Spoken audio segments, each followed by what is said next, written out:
Hey y'all, Edward the Brick Building Texan here with another speed build for you. And today we're building set 40703, the micro Ninjago City from LEGO Ninjago.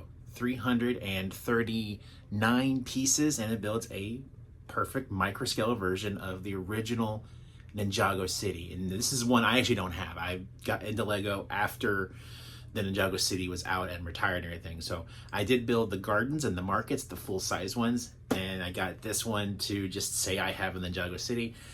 This was available through Insider Points, and I actually got mine as a gift with purchase. I bought a set on Lego.com this past Christmas, and they had this available as a gift with purchase, so I was able to snag this while I was at it. So pretty neat little set. It's microscale, no minifigures, and it does connect to other microscale versions of the Ninjago City builds, the gardens, the docks, and the markets.